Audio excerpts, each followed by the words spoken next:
Hey everyone, welcome to the podcast. This episode, we interviewed comedian Lachlan Patterson. We had a few issues though with the audio, so I thought I would start this video by telling you, so you didn't get into it and think, what the hell's going on?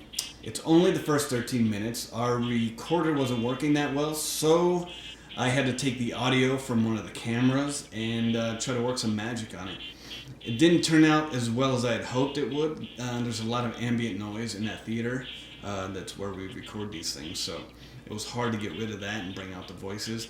I did what I could. It's up. I just wanted to let you know so you didn't get into it and think, what the hell's going on? I can't listen to this thing. So it's worth the listen though. You just have to turn up the volume. We have some interesting discussions, so hang in there. It's not too bad. If it's bad, skip forward 13 minutes. Come on. It's not that big of a deal. All right? So I hope you enjoy the very talented, exceedingly handsome, and very funny Lachlan Patterson. All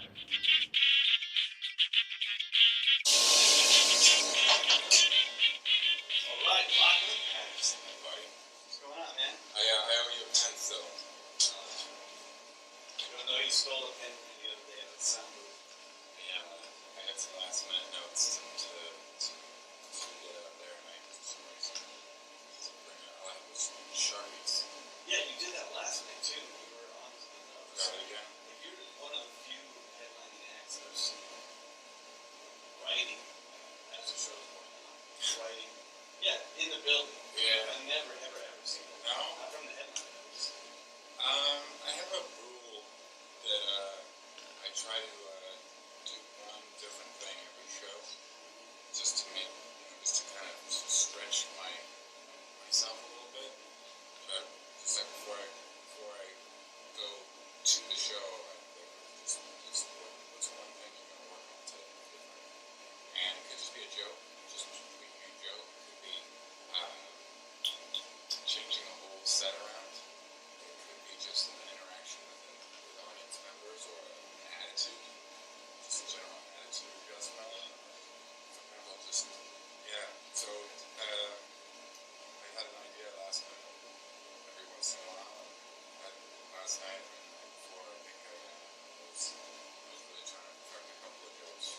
Especially when you walk in, it wasn't packed last two nights.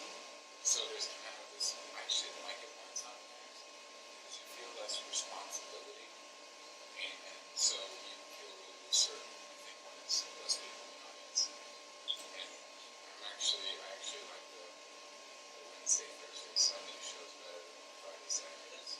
Friday, Saturdays, I kind of stick to it a little bit. Yeah, because I saw that over the last two nights. The closing act, the closing bits changed up. Even some of the words, let's just move away that, or that's a new thing, like new way you're working out. I'm trying to It is. chisel away at it, but it's correct that. The driving directions bit.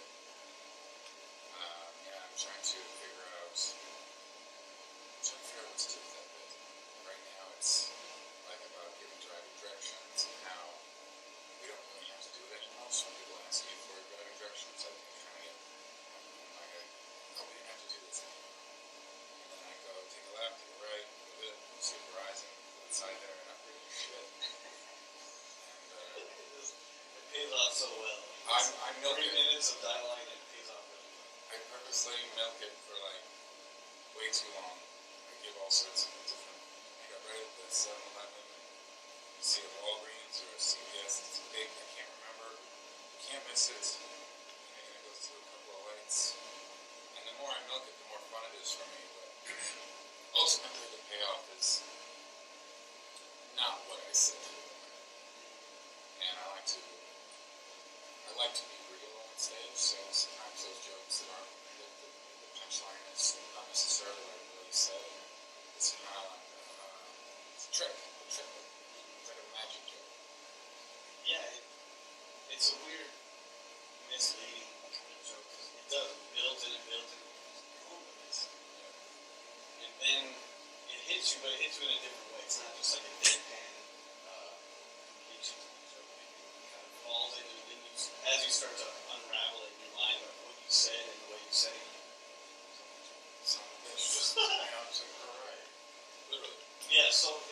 Is that a normal thing everywhere you go? You're constantly writing as you sit back there as the show starts. Sure, absolutely.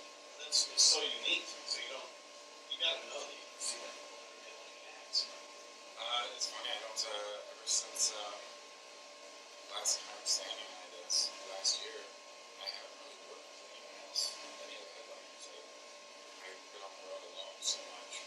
I've kind of just been on my own sort of thing. And after that show ended, I had to write a whole new album. And so I've just been, and so I, right off the top of the ending of that show, I was writing very voraciously. I use that word? Just I think it works. Sure. Yeah. Scrambling for material. And I don't think I know how to stop feeling like I don't have enough material. You're more, I would say you're more like a pure observational comic than a lot of other guys are too. So I mean, I think it obviously benefits you possible, bring your thoughts out as much as possible. Absolutely. And a lot of guys, honestly, Wes, man, I kind of get a little annoyed by all these people coming who don't have fancy shit. It's like, are you not? Like, yeah, that's why I'm so serious anymore, because leave to see that fucking crazy. So everyone should be doing that. Yeah. No matter where you are in the spectrum of your career, everyone should be doing that. To see one guy now doing it, this place for 7 months, 8 months, I think the whole time. Watched everyone. I've seen middle acts with no boards. I've seen hosts less often, but still, it's never the headline. So I'm on the same page. It's refreshing. It's really cool to see a guy. Thanks, man.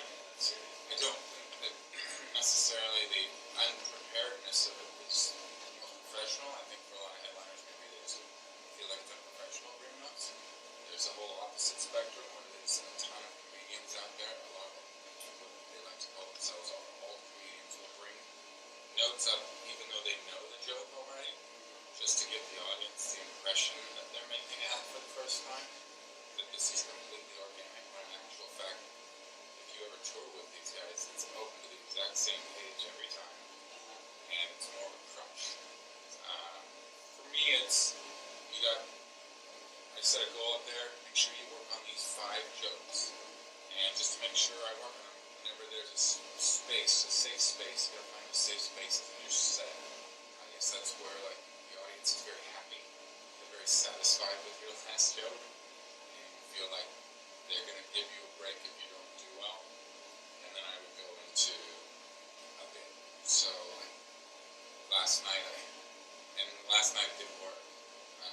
Last night I had a joke about, the birds at the beginning, and I looked at the guy who named the birds who must have been in a hurry. He just started, bluebird, blackbird.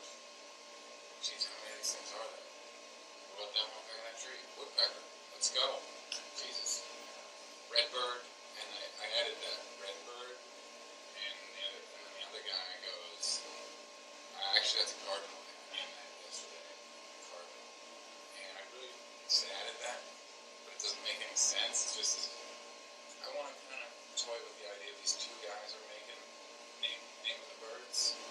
And instead of one guy being in charge of it and always in a hurry, he's accompanied by another guy who's more into the creativity of naming the birds. And they're having this push-pull tug-of-war, where this guy's like, woodpecker, hummingbird, bluebird, and the other guy's like, cardinal, oriole, and just haven't figured out how who's in charge, maybe.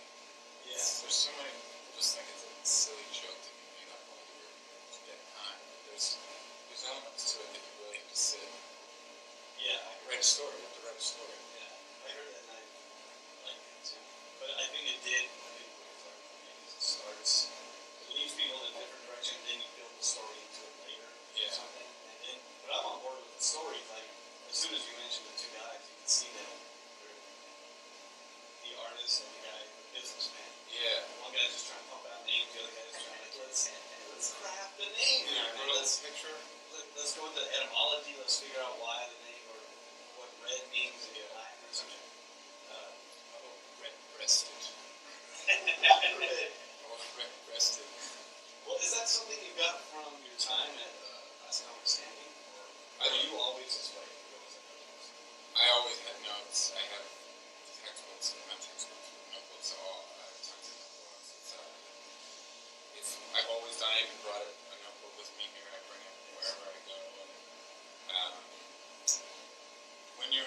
observational comedian, material is a little harder to come by, I think. I think when you have kids or a wife, you can sit there and you're arguing with your wife, but in the back of your head, you're just, remember this. And she knows things. She knows all this stuff. And it's brilliant. I love it when guys do that. I don't really have that. I don't necessarily have that struggle in my life for that, and enjoyment for that. I always enjoyed the comedians who found comedy to be mundane.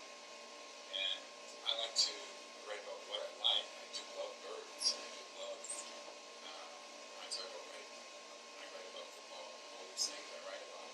I love these things, but I try to get as specific as I can with them to make the audience go, I've never heard anything like that. Like watermelon. You see a half a watermelon in the grocery store with saran wrap around it. I'm pretty sure that's just someone who returned half the watermelons and I can't possibly finish this.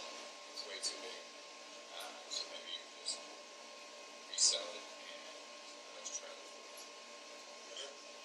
Is that because someone mentioned last night, just you close your eyes. This is kind of Seinfeld. Your voice, just to your voice. And now when you're bringing that stuff up, you're off observational humor. That's along the same line. Have you ever picked up on that? He made it famous, I think. Observational comedy, there's a lot of comedians who do it. I think Seinfeld is one we all recognize because he turned it into a sitcom. But observational comedy, if you break it down, is really just being a little bit more awake as you travel through life. I try to listen, to smell and taste, and see a little bit closer, a little sharper with everything around me, because I have to, it's my job. And that's all Seinfeld's doing. He's not just sitting in the grocery store line texting, he's sitting in the grocery store line watching everyone and analyzing. Why does it say 14 items? Like everything, reading every little thing. Kind of like the Terminator, he walks in a room, he's got scanning the room. Yeah, I think that's how you break observational. I like to think I put a little bit of a sarcastic twist on it. Make my own sort of skewed perspective that I don't think a lot of people get. I like to almost personify a lot of the things that don't have a voice.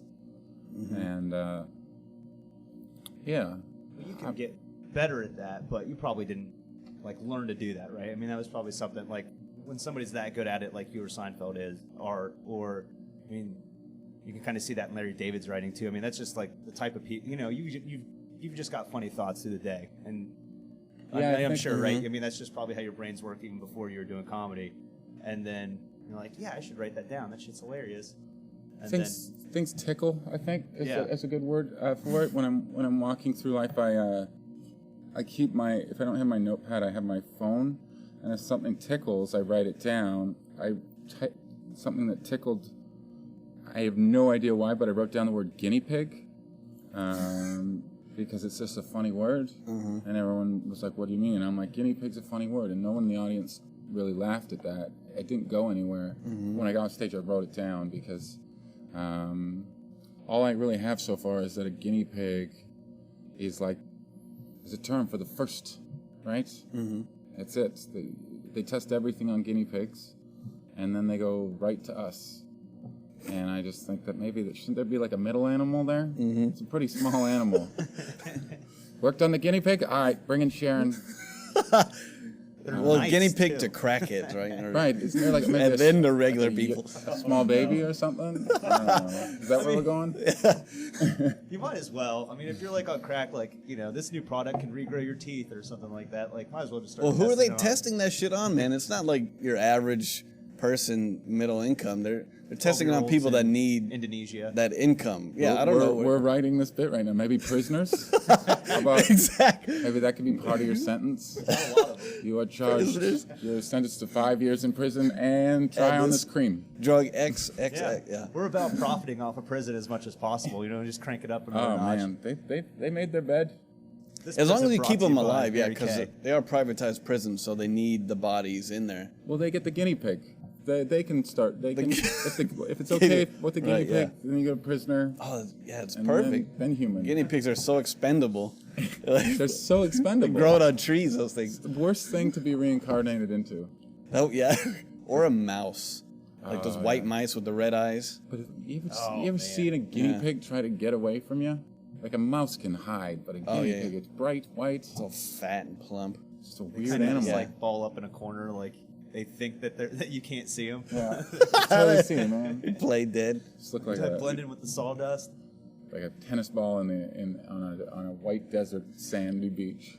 I can see you, I can see that, yeah, like guinea pig, prisoner, regular human. Yeah. And then prolonged life. That's the It just seems equal like it's to the equation.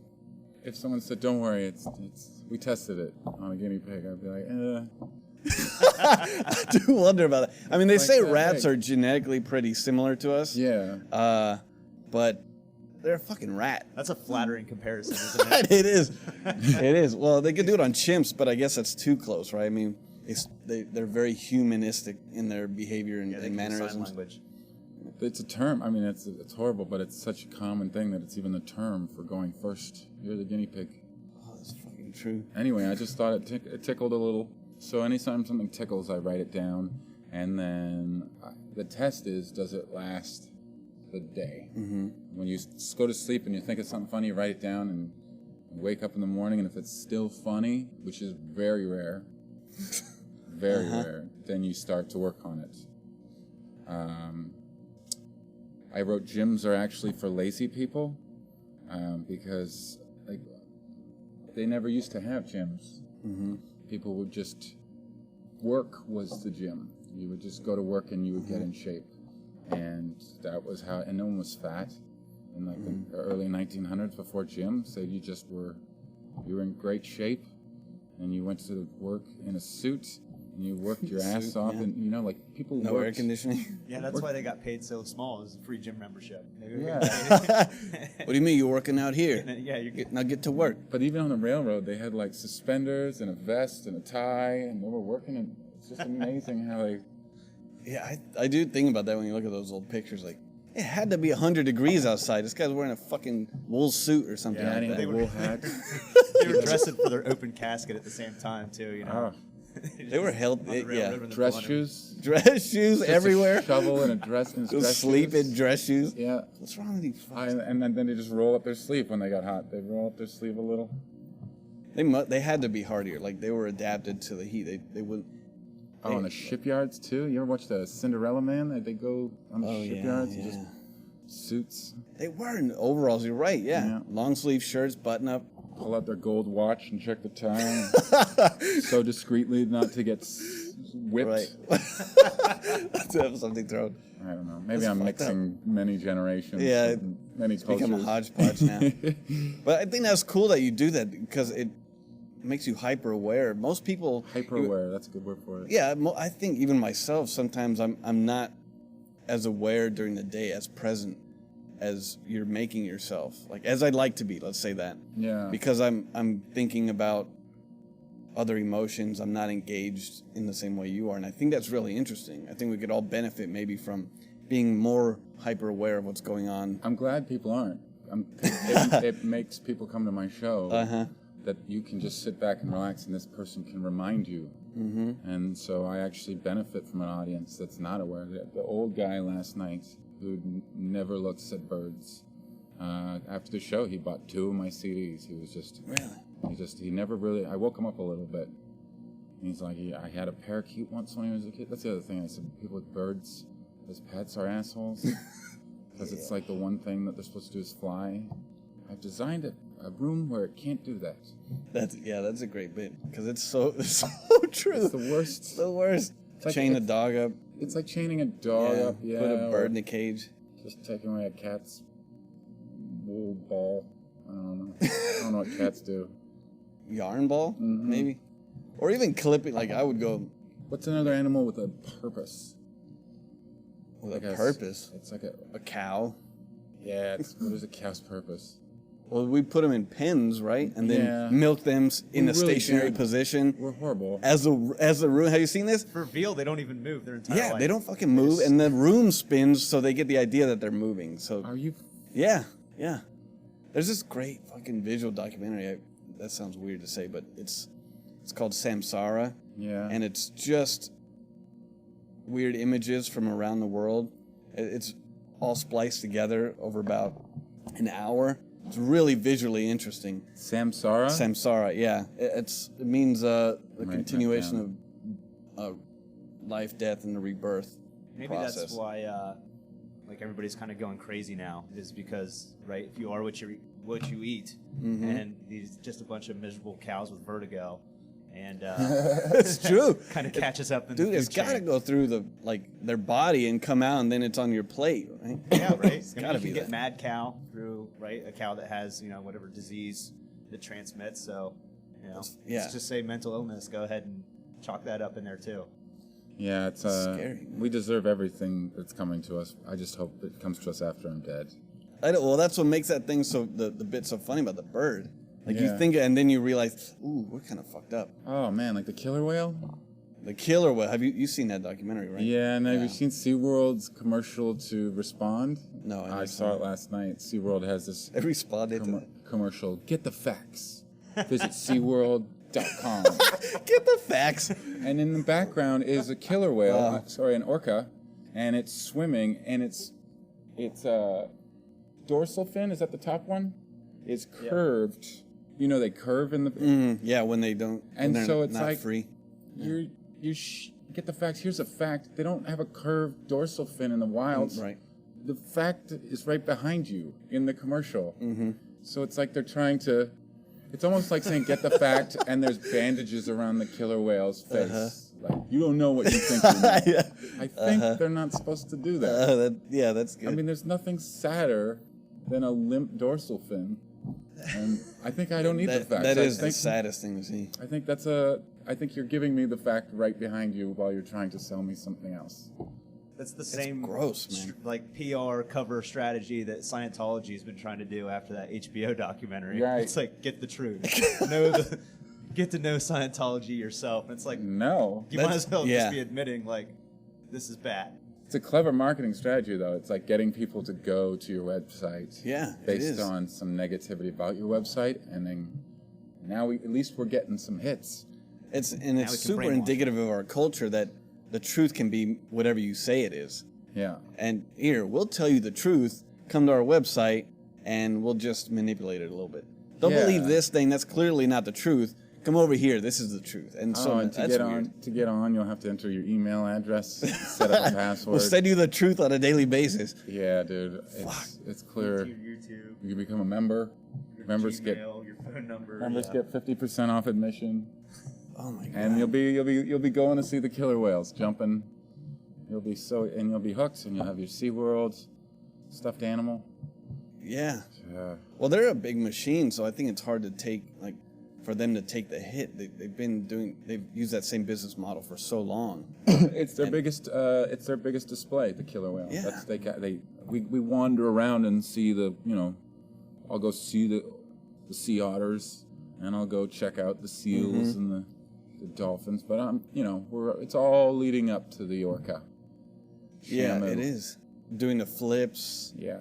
and riding. It was really scary to watch that documentary. Watch Yeah. that guy get pulled down to the bottom for about a minute and a half, just as long as he could take it. That was that was Vancouver. Oh, really? That's the aquarium I went to as a kid in elementary school. That was where we went. Whoa. And it's embarrassing, but good. I think everyone needs to know that this animal is not supposed to be in captivity, and we're rescuing them. Well, you're profiting off of a rescue of an animal Yeah. that you should just let, unfortunately, you should let die. You should let it die. You shouldn't imprison. If I'm Yeah. limping, that doesn't mean you get to put me in prison. If I limp for the rest of my life then, or Yeah. I die. But Well, what could be a solution? Because they want to do business, and Yeah. there is a business there that is to be had, I think, but not that's going away. No one wants to Robots. watch you in a cage doing tricks. So yeah, how else could you do that? You'd have to section off some. The world's biggest like aquarium. Right. You know? Yeah. There's a place in Ohio called the Wilds, and it's like the only like zoo type place that I've been where I haven't felt like just really guilty, because it's just open fields and plains, and it's kind of like a modern day Jurassic Park. Yeah. But it covers so much land, and you just get in a big like tour bus, and they basically just drive you around these like open plains and stuff that pretty much Really? like mimic their actual environment. Totally. That's how you do it. Yeah. And in Vancouver, you get on these boats, and you go in Victoria, and you get a big life jacket on, and they take you out in the ocean, and there's pods of these orcas, and they're doing amazing things. Really? They're leaping out of the water and splashing and playing, and it's beautiful. And I've seen it, and it's such a great experience, and they're happy. Yeah. And their dorsal fins are straight up. Yeah, that's so much more of a magical experience to go out into their world and experience them. Not only because you have to earn it, but because you're not standing on the sidelines with a hot dog in your hand, Yeah. like watching through a weird like piece of thick glass or You could do that, something. right? But like put yourself on the inside of the glass, right? We could do like an underwater aquarium that would be like in the ocean. Yeah. Where you're just kind of observing Like what's a going Shark on Tank? underneath the Like a ocean, glass bottom boat? as it goes, right? You never know what you're going to see, right? Yeah. You might just go there and look at nothing. There might not be Yeah. anything coming by one day, but Yeah, you don't. There's no. Yeah, that's how life's supposed to be. Maybe Right. we don't see one, but you always see one. Yeah, and because they know where they migrate. Yeah. They pass through the same areas, and they're friendly more or less to people. Same with dolphins, right? They're friendly. They're very intelligent creatures. So Yeah. I don't think anyone's disputing that, and that's what makes it even worse that they're in captivity. Yeah. Like, because this thing is intelligent as shit, and that's why it knows to drag you to the bottom for just about as long as you can take it. It could probably feel all the little pulses in your body, all the subtle movements. It starts to know when you're reaching a climax of panic, and then it lets you go. Yeah. And there's something crazy about a creature that intelligent that you're putting in a cage for Yeah. really no good reason except to make money. Make money. Yeah, it's fucked up. Wow, it's a good. Where did we go here? It was your thing about the birds, man. Ah, yeah, the birds. You took us here. Sorry, guys. I actually used to hold my brother underwater at my grandma's pool just about long enough where, you kind of feel him panic a little bit, and you kind of let him surface again. That's a. But did you let people watch while you did it? I mean, that's I didn't let them Did you- watch. They were just happened to be there. Oh, okay. And witnessed. charge them to get What a in. child I was, yeah. Did you guys eat fish afterwards? Did you have tuna? Fish dogs. Well, yeah, there was a lot of canned tuna in the house, Yeah. Was Yeah. it dolphins? But we don't even know if it was, what it was exactly. Sardine dog. Mystery meat. Well, so you should tell us a little bit about Last Comic Standing, All right. because you're the poster boy of it. Oh, I'm not. I'm the runner-up, man. Well, I mean, I'm no poster boy. One of the runner-ups. how many? There's three in the end, and they picked one of us from the three of us. So. Who I, won? I'm sorry. I It's should okay. know all that. Don't worry. It's a guy named Rodman. You know this? No, he doesn't know either. So It's okay. It was good, man. It was a great experience. It taught me how much pressure I could handle. I always wondered. I'm sure you wonder as well how much pressure you could take if you had to. In an emergency situation, if this place was on fire and people were yelling and screaming, you want to know what you can take. I guess comedically and career-wise, I needed to know how much pressure I could take, and I always thought I'd just throw up under that kind of pressure, and I didn't. I didn't throw up. So it was nice to know that I can handle it. I now know I can handle it, and that's pretty cool to know. yeah, it seems like an extreme amount of pressure. It is. Yeah. It is for me anyway. I don't know if everyone else it was nothing. I know it was tough for everyone.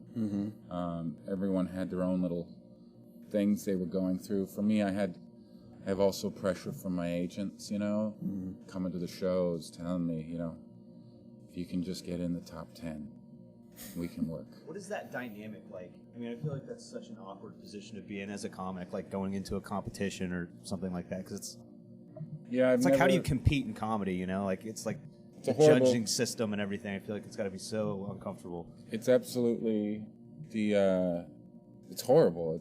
We're artists. You don't put two paintings up next to each other by famous painters and go, that one's better than that one. Mm-hmm. No, they're completely different arts.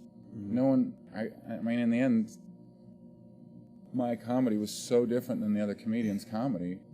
To tell me, oh, your comedy's not as good as that. So what they're really doing is they're trying to measure, was that your best performance? Could you have done better for you than that person did better for them? Mm-hmm. And they really tried to keep it, I think, as special and as they tried to be as respectful as they could with basically the guidelines of the show. But ultimately, I entered the contest to be judged. It's my own fault. Yeah. Well, I mean, it seems like, every comedian's going to have to come to that point at some point. Whether it's at Last Comic Standing or in some structure, there's absolutely going to be that daunting thing kind of hanging over your head. Every green room has a conversation about who's your favorite, who's the best, and you can't. No one's ever saying, "Oh, we all agree it's Louis C.K. or whomever." But it would be nice to be in the argument one day.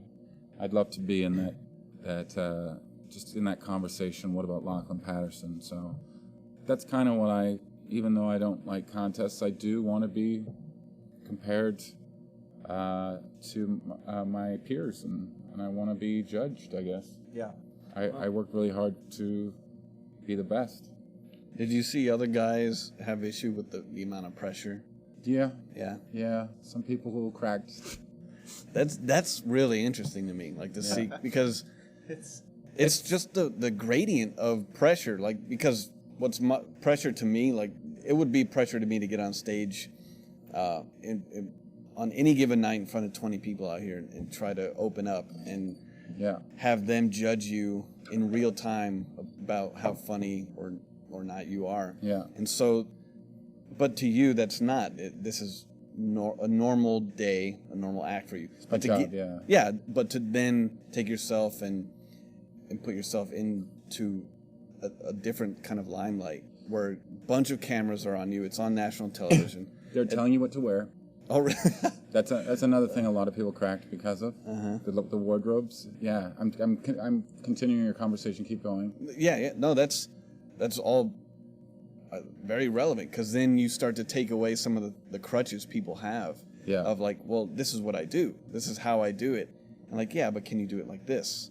Yeah. Do it like this, because this is what we do. Yeah. We do this thing on TV for other people to see, and it's our product. Yeah. You're trying to be a part of our product. Yeah. Because you want something in the end. So can you deal with this pressure? And that's really interesting to me, that some, like, and I would imagine some of the guys or even women that you saw maybe kind of cracking under the pressure, you never thought they would. Is that true? Yeah, I mean, very confident people. It's a lot of the alphas crack because, and the alpha women as well, because I think they're very firm in their way, and then the show comes along and says, "What about going this direction?" Mm-hmm. and coming on our show, and they say yeah, and they agree to, like you said, all these things, the clothes, maybe marketing you in a different way, and these people agree, and they get on stage and they don't do well. Mm-hmm. Then they blame the show, and they blame the show all the time for interfering with what they were trying to do. If the show only just let me do my thing, they blame outward, and in the end, I did the same. I wasn't happy with my final set, and I felt that I wasn't given a fair opportunity in the end, and I didn't outwardly blame them, but I think ultimately, man, I'm very happy with how I did, but I almost cracked. Yeah, I lost my temper. But I would imagine after going through that, now you are so much stronger as a person, as a comedian, as a professional. You would agree with that? Yeah, I think I think before the last comic standing, I was trying to figure out if where I was going to be and what kind of comedy I was going to do and whether I was going to make it and where it's going to take me. Mm-hmm. And now I'm at the point where I know I'm a comedian. I'm going to be a comedian forever. I'm going to be successful at it. And where do I want to take it? It's now in my hands.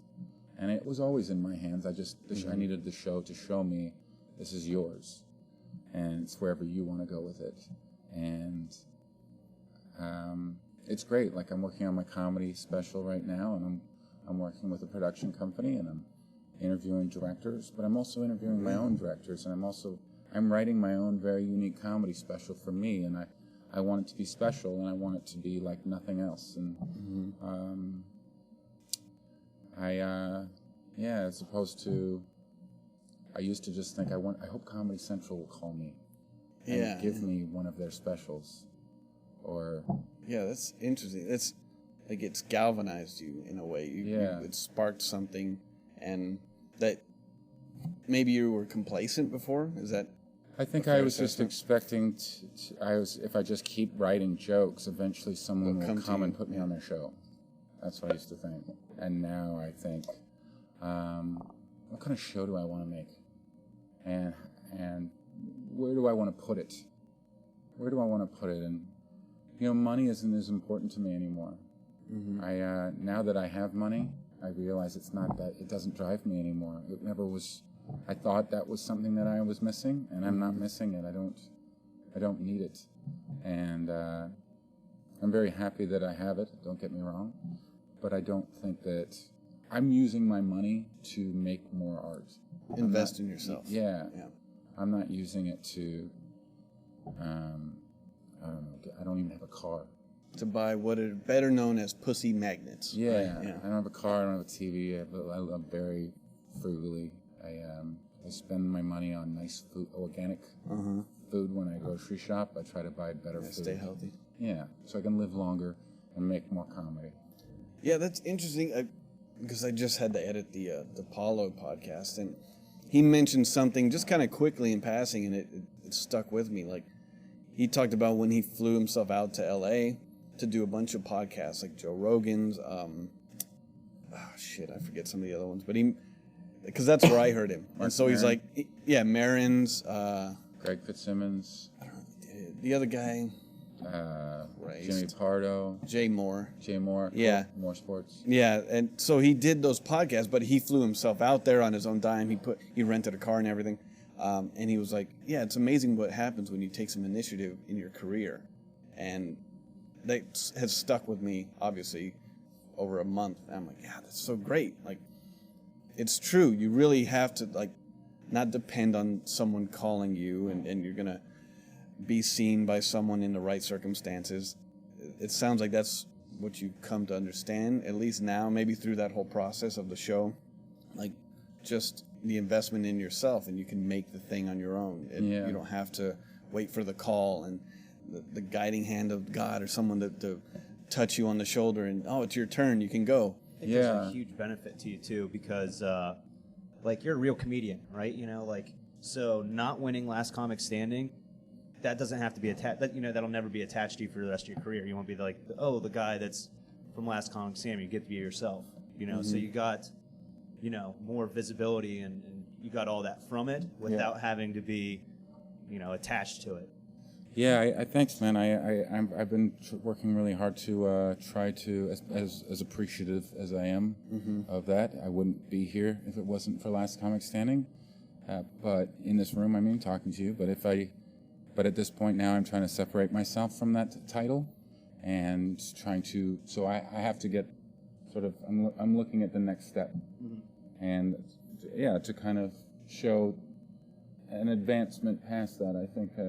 I don't want that to be my biggest credit by the end of this year. No, I don't think it will be. I think it's pretty obvious how good you are. No problem.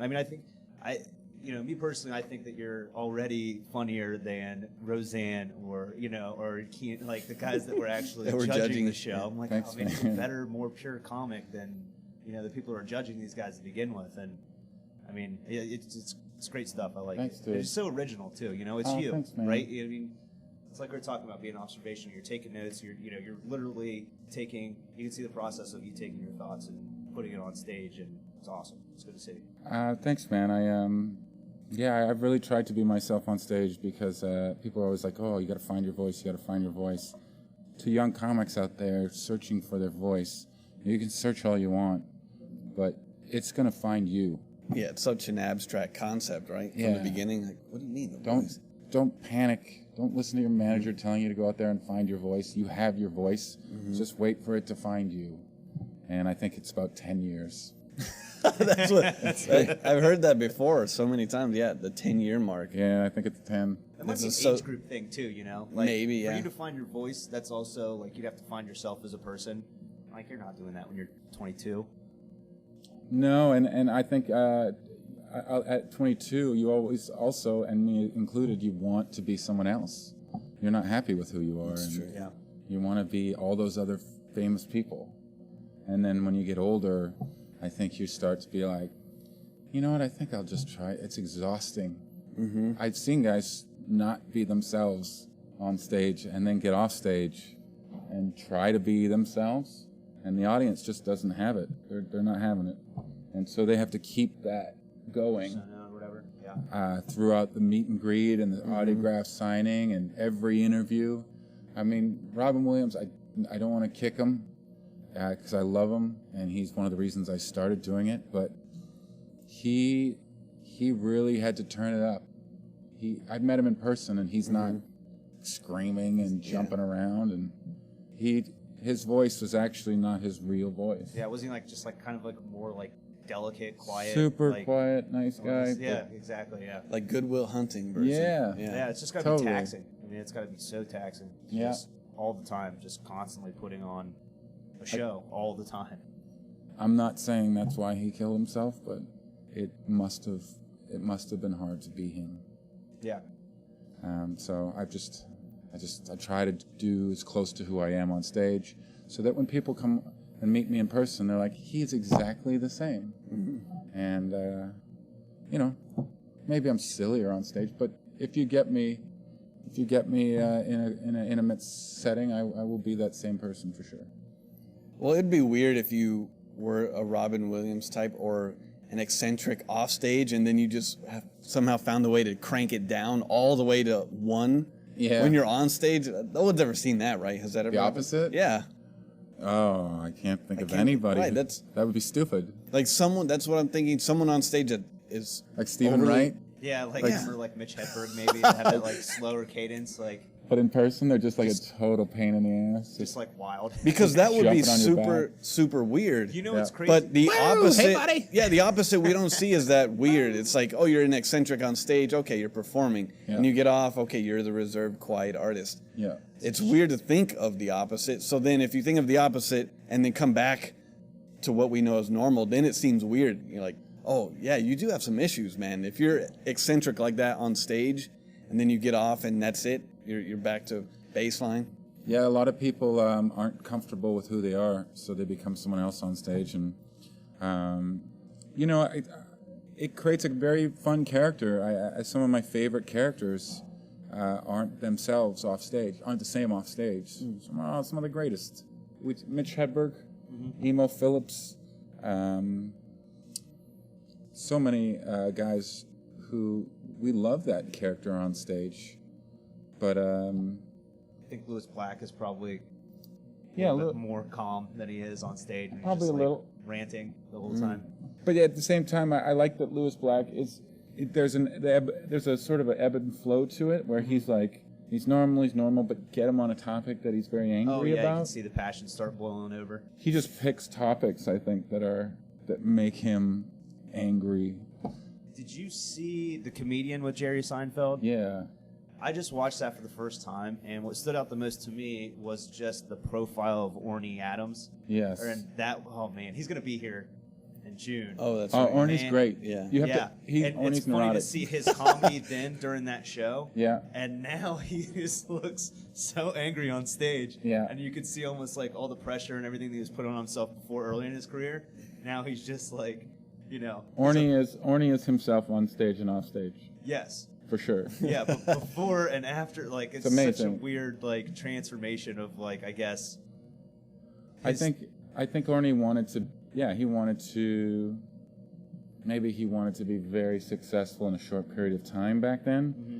And I think after that movie came out, I think he realized it's going to be a longer run. Yeah. And he accepted that. And now that he's accepted that, he's... Yeah, it didn't paint him in a positive light. No, it didn't. No. So much so that he's like the only person I can't believe isn't on Comedians in Cars Getting Coffee. Yeah. Like, how is Seinfeld not his co-star in his movie? Do you think he did that on purpose? Do you think that was almost like a... kind of like a way to show the difference between himself? Like, you know what I mean? Like... If he didn't, that it would almost be like a lucky thing to try to humble Seinfeld more. I mean, it's not like Seinfeld's like a cocky or arrogant guy, but it almost looks like it was that purposeful, like night and day kind of showcase of the two. Yeah, I mean, they were showing what a young comic thinks and what a veteran thinks is what the idea was. A young comic who's maybe got better representation than he should. Yeah. In George Shapiro. To have George Shapiro as a manager before you really have a career is pretty amazing. Mm-hmm. And to have that heat on you going into Montreal, where you're in the paper, and you're really only doing and no one knows who you are. Yeah. They set him up to fail. Yeah, I think so. I think that's exactly. They set him up to fail, but how he responded, I think, that was just a gift for them. Yeah. And I think it made for a great movie. I love Orny. His stuff is great now too. I mean, you can just see the difference in his material between now and then. You feel like he's truly the guy now, though. Yeah. He pretended not to be the guy. Now he's the neurotic. Yeah, he is that the embodiment of that. He just looks like he's been doing this, for 15 minutes before the set, just like holding his hands in his hair. Like, how's it going, Orny?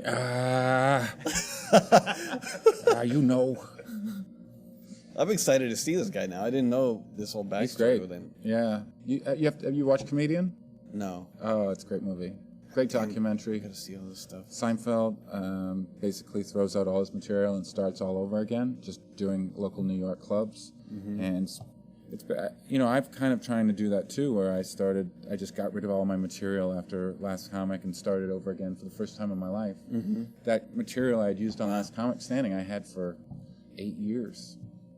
I mean, that's how old some of that material was. Uh-huh. And it was honed and refined and made perfect. But when it was gone, I had nothing. Yeah. And a lot of comedians were like, just do the material you did on that show. And I'm like, 3 million viewers per episode? Nah, doesn't sound like fun. So I just, I burned it and started over again and worked my way, did some open mics and did some local comedy shows and then started going on the road and then went on that Last Comic Standing tour. Mm-hmm. And those were 20 minutes a night for 65 nights pretty much. Wow. And with off days every once in a while. But that was really helpful for me building that material and even today, I'm working on a comedy album for September. Mm-hmm. And I'm looking at my set right now, and I got a few stars and a few question marks. Mm-hmm. So I got to make my question marks into stars. But that's so interesting to me. It's like, I would imagine most guys or people would take that opportunity, that experience you went through, Last Comic Standing, and feel that as though they have to maintain that high level of comedy success. Like, now I can't get rid of the material. I have to be this good all the time. Yeah. And you did the exact opposite and threw it out. And then you said you went to some open mics. Like, that seems really difficult. It's in LA. It's difficult because they don't care who you are. Exactly. That's what I'm thinking. But I know the other side of it. The side you described, where you have to do that material out of fear. The thought that the audience came for that material. Mm-hmm. That's what people think. A lot of comics think that, and some on the tour did that. So I just don't think like that. I just don't think that that's right. And I argued with the comics on the tour about it. They're like, couple of comics where I just do the stuff you did on the show. That's what they want to hear. And I said, it's not about them. Yeah, it's not. It's not. I Because appreciate they didn't know their- what they wanted to hear from the beginning. Yeah. You gave it to them. They're not. We're not painting. What about blue? Do you want some blue? Asking, should I do this joke? Do you want me to put more yellow? What colors do you want? Where should I put it? Yeah, no, that's not why we're doing it, man. There's such a disconnection, I feel like, with people when it comes to comedy as an art form, though. I feel like it's so lost on so many people where it just I comes know. like, I don't know. Well, thank God you have a podcast to teach people. Oh, right, and they're all watching it right now. All You 10 gotta- million of them are just You- really just ready to learn. Well, for the geeks, you can just give them the education, and they can go spread the word about how to watch comedy. Yeah. Just like when you go to an art gallery, it's good to have someone there who's teaching you. This is the type of paint. Mm-hmm. This is why this is so special. And sometimes I have to explain to people why this comedian's so special. And I'll tell you, I've had to explain it to my girlfriend. I took her to see Louis C.K. and she's like, I just don't get it. but it was awesome. Yeah, I can because understand good for Because that. you her. can explain it. Good for her. Yeah. And I said, why? And we sat there and we talked about it. And I said, okay, well, I see what you're saying, but as a comedian, this is why he did that. And I'm not trying to tell you that that's who you should listen to. But her and I are able to work on comedy now. And she's one of my best judges of my materials. She'll go through my set list and go, no, yes, yes, no. She gives me tags. Wow, that is cool. She's great at that because I've trained her. And It's true, though. If you walk into an art gallery and you have no art history education, you're like, it looks like blobs on a wall. Yeah, right. It looks like you're paying people to make silly shit. Expressionist piece. Yeah, and unless you have the context and the time period and what came before that, the social impact of this painting during its time, Totally. you can't appreciate that. And you can't. The same is true with comedy, with music. right. Once you put it into context, it really opens up a whole new world of Totally. opportunities for you. And that's cool that your girlfriend is now spun up on it, because it's Yeah. really good to be able to have someone to bounce ideas off of, and they can give you their honest opinion. Yeah, and she'll help me. She'll stay up with me too. She doesn't just turn over and it's your job. She'll actually sit up with me and she'll type while I free flow ideas. That's interesting, man. And sometimes we'll just get high and sit in bed and come up with comedy. That sounds incredible. Yeah, it's pretty cool. See, oh, man, And sometimes we have sex. sometimes we have sex. It's awesome. If there's time. That's the punchline. Oh man, so there's these regulars that come in this place where I work, and they're always like, "Tell me a joke, funny guy. Oh, God. Come on, comedian, tell me." And it's every fucking day, and it's literally they won't stop. I'll be like, "I don't do that. I'm not gonna say." They're like, "So, it's you, a black guy and a Mexican guy, walk at a bar," and I don't have like all these one-liners. I'm just gonna like rattle off. They're like, No well, one you need does. to get something together. Like, I'm fucking serving you drinks, man. Like, I was like, I'll be at the Improv on this day. I'll be doing this open mic on this day. Like, come in, man. You can watch 5 minutes. Yeah. Give us a bit. No, fucking drink your beer. like it's so awkward. It's like you're a musician. Sing us a song. Sing us a song right now. Go on, boy. I'm a violinist. Where's your violin? Pull it out. Do something for me. That's why whenever people say, tell me a joke, I go, just here's my schedule. Come see me live. Yeah, for sure. Just keep saying that, man. You got to teach them. You know who tells those jokes? You know who's got all those jokes? Hacks. Yes. Hacks. And they are hosting open mics all over the country. As we shitting all over anybody that gets on stage. Yeah, there was a guy that came in Sorry. last night as everything was closed up, and he was with 2 older women. They're all an older crowd, and he was like, "Yeah, I saw the guy out there. I asked him to tell me a couple jokes, and yeah, he did." I'm like, "Oh, I'm sure he loved that." Oh, he's you like, did that to me? Yeah. I think I got one last night Yeah, for sure. that was Yeah. definitely him. He's like, then I told him something. Like, yeah, I'm sure you did, man. I remember them. They came in and his wife went in to look at the room. Yeah, they just barged in. And he yeah. stayed and did that to me. And I was like, just go check out the room. Just go in the room. I was like, Just oh, go I'm sure away. he fucking loved you, man. Well, it's really cool that there's a guy like Seinfeld. There's a guy like Louis. These dudes are raising the bar for everybody else. It sounds like for those willing to raise their own bar. I think he's speeding up the process and helping a lot of younger comics out. Same with Louis. Like they're taking their years of experience and saying, okay, now we're going to continue pushing. We're going to continue moving forward. And if you guys can keep up, you'll keep up. If not, the week will fall away and they'll be gone. It sounds like you're a guy that's raising your bar as well. I'm trying, man. I would love when I record my special in September, I would love to, when it airs anyway, get rid of all that material and start again. So as soon as I tape that, I am going to begin working on my next one, and hopefully a year. I know Louis churns them out in a year. Doug Benson's famous for doing one every 420, April 20th. And so there at that bar, I see that bar. It's ambitious.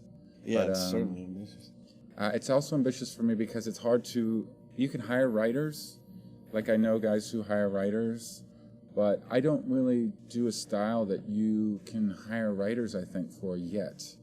I haven't really let go of the very specific comedy that I love. I still want to keep doing this type of comedy, and I just don't think you can ask someone to sit down at a table and give me 3 hours of your time to write the type of stuff I'm asking.